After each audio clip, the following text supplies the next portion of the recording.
Hi everyone, my name is John. Welcome back to my channel. Last month I made a promise to myself to hold myself a little bit more accountable than I have been in the past on this channel to make a sort of somewhat regular reading video. What I've been reading, not necessarily this weekend, but over the past couple of weeks.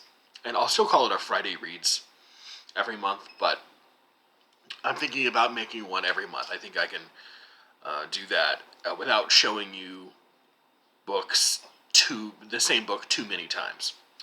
So I have 3 books to show you for February, and of course this will be coming out on February 28th, the last day of the month, because I'm nothing if not timely. But the first one I wanted to talk about was a group read that we're reading over in the Historathon Discord, which I'll link below if I remember.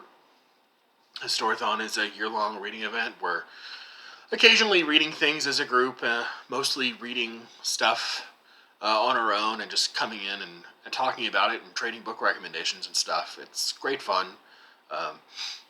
Go join at the link below if you're interested. But this is the book that we are reading for probably, the second half of February until, we finish, I guess. We didn't really discuss a timeline. This is The Lost History of Liberalism, From Ancient Rome to the 21st Century, by Helena Rosenblatt. Now, I finished this book before we started the conversation because it was my idea to read it, and I thought maybe having finished it would help me be a better guide for the conversation. I don't know. Ask some questions as we went along.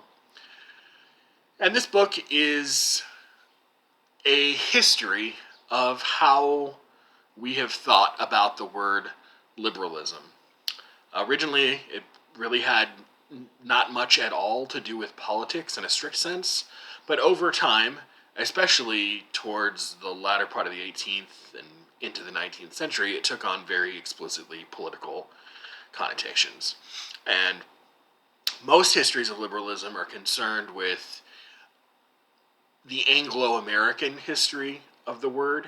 So you get mostly the United States and England, which is understandable because both of those countries had important things going on with the development of the concepts revolving around liberalism. But this takes a different tack. And it talks about mostly the contributions coming out of France and Germany. So France, starting in the late 18th century, specifically with the French Revolution, going up through the July monarchy, the revolutions of 1848. And then towards the end, she comes in with Germany, the Franco-Prussian War, and the Kulturkampf of the 1870s, when then Chancellor of Prussia Otto von Bismarck and Pope Pius IX get in a decade-long fight about cultural issues.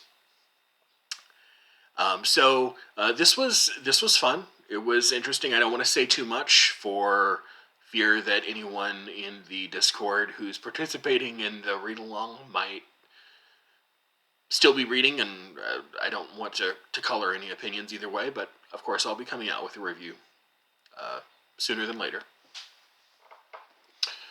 The second book I would like to talk about is I've been having an itch to read some more fiction, and this is one of the first forays into fiction that I've had in a while, and always heard really good things about the author. So I picked up The Parable of the Sower by Octavia Butler. And this was originally supposed to be, apparently she had several of these planned, not just a trilogy, but before she died, she only wrote 2, A Parable of the Sower and its sequel. And I have to say, so I'm not much of a science fiction reader at all. So I didn't know too much of what to expect,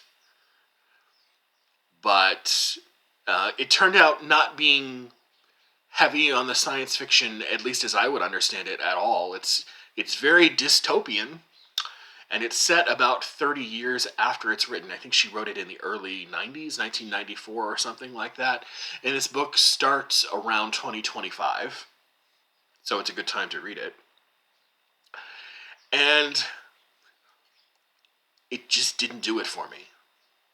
I'm probably going to get some kickback about this. If you're a fan of Octavia Butler, if you if you have read this and have different opinions, please let me know in the comments. But I thought there were some issues with the writing. One of the issues might be that almost the entire novel is told through the diary of a teenage girl, 15, 16, 17, something like that. The novel happens over the course of a few years. And she is basically running from a dystopian hellscape in her home on the outskirts of Los Angeles, I think.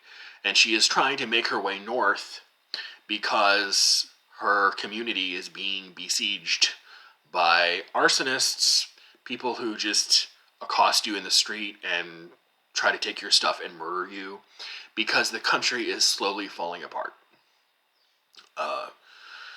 In a very real sense. I mean, politically, infrastructure-wise, cops and police, the law enforcement has been privatized, so you have to pay people to come investigate crimes.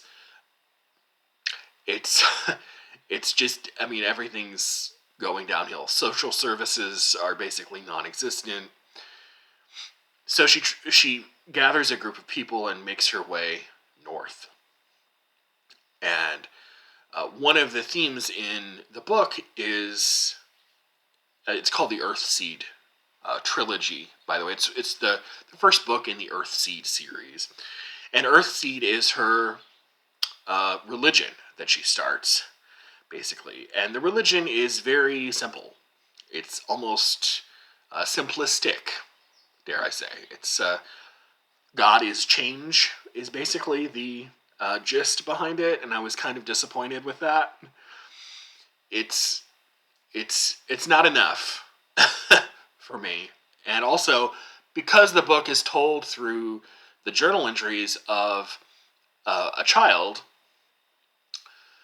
I can understand why the writing might be a little bit flat and lackluster, because Octavia Butler is emulating the diction and the writing style of a child.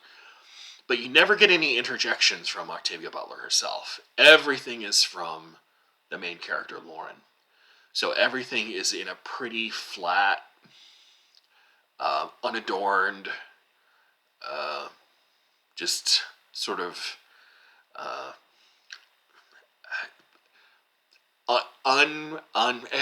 writing style that doesn't really capture me. And maybe I have Kindred right behind me. If Kindred is better in any of these respects, I understand that Kindred has a lot more, many more science fiction elements. Let me know if this was just the wrong book to start off with, or. But the writing, the theology in Earthseed, and several other things which I'll talk about in a more developed review, just didn't really gel for me, and I was kind of disappointed with it, actually. But like I said, let me know if you have different opinions.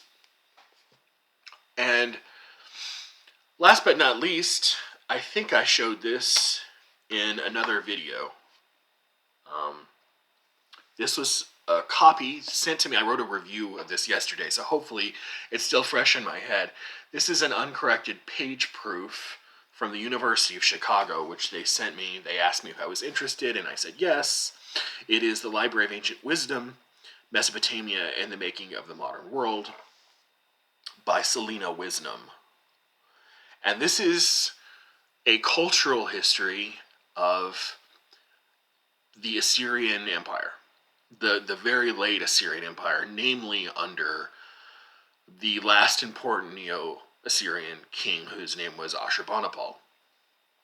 And Ashurbanipal started a famous library, the Great Library at Nineveh. And he was not only a warrior king and a great leader, but also a scholar and apparently a writer, someone very interested in collecting the learning that was taking place all over his kingdom of Assyria and surrounding kingdoms. And the library was burned not too long after Ashurbanipal dies in 631 BC, I think. But because everything in the library was written on clay tablets in cuneiform, nothing was destroyed. All of the clay tablets were essentially fired and permanently preserved. They were rediscovered in the middle of the 19th century, and this book is the author's attempt to sort of look at those documents. There are something like 15, 20, 25,000 clay tablets that they found at the Great Library of Nineveh. Don't have an exact number because they got merged with another, the finding is in another library that was nearby, because archaeology wasn't a well-developed thing back in the middle of the 19th century. But you get every major aspect of Assyrian culture that you might be interested in, at least as someone who doesn't know a lot about it, like me. So